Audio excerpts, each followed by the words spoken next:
আরে ভাবি যে ওইখানে দাঁড়িয়ে আছেন কেন? এখানে এসে বসুন। ভালো করছেন ভাবি, আইসা পড়ছেন। আপনার দুবাই তো ডুববে গেছে।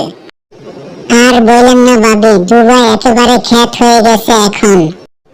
আমি ওখানে যেতাম না তো ভাবি, কিন্তু কেন গেছি জানেন?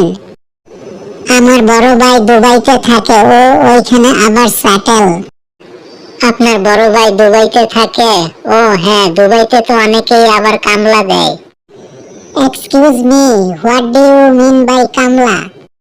না না, আপনার বড় ভাই কি আর দুবাইতে কামলা দেয়নি? আপনার ভাই নিশ্চয়ই ওইখানে বড় ব্যবসায়ী হইব, তাই না? আমার বড় ভাই দুবাইতে সোনার ব্যবসা করে, সোনার। এগুলো আপনারা বুঝবেন না। বাবা গো বাবা, মানুষের কত ছোট কইরা দেখে এই চাপাবাজ মহিলা। How dash. ভাবি একটা কথা কই, মাইন্ড কইরেন না। একটা বছর দেশেই ঈদ কইরা দেখেন, দেশেই অনেক মজা। আপনার বাসা বাড়ি তো দেখি খুবই সাদাসিধে ভাবি। আমাদের বাসার মতোই সব ফার্নিচার টার্নিচার। ফেস কাটিং একেবারে আমাদের বাসার মতোই লাগে।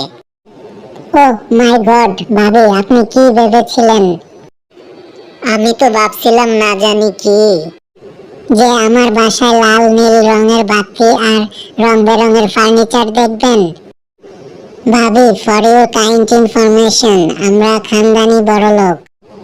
আমাদের বাসা বাড়ি তো সিম্পলই হবে, আমাদের ফার্নিচারও সিম্পল হবে, কিন্তু অ্যাস্থেটিক হবে। এইগুলা হয় নতুন পয়সাওয়ালাদের বাড়িতে।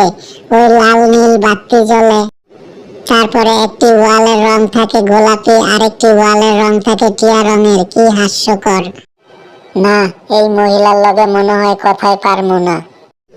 আর ফার্নিচার, ও মাই গড, সব সোনালী রঙের ফার্নিচার দিয়ে সাজায়। লাল রঙের সোফা থাকে। ওইভাবে ঘরবাড়ি সাজায় নতুন পয়সাওয়ালারা, যারা হঠাৎ টাকা পাইছে কিন্তু আগে বস্তিতে থাকতো। থাক, কাউকে ছোট করে আমি আবার কথা বলতে চাই না। এইটাও ভাবি কথা ঠিক। বাই দা ওয়ে ভাবি, আপনার বাসায়ও কিন্তু একটা লাল রঙের সোফা দেখেছি। আপনারা কি আগে বস্তিতে থাকতেন নাকি ভাবি? একদিন এই মহিলার চাপাবাজি আমি ধরেই ছাড়বো। একদিন আপনাকে ভাবি আমার বাড়িদারার বাড়িতে নিয়ে যাব, তাহলে আপনার সব ধারণা পাল্টে যাবে। হ বেডি, এতক্ষণ বইসা কথা কইতাছি, একটু নাস্তা সাদলা না, আবার বাড়িদারার বাড়ি দেখাইবা, চাপাবাজ মহিলা।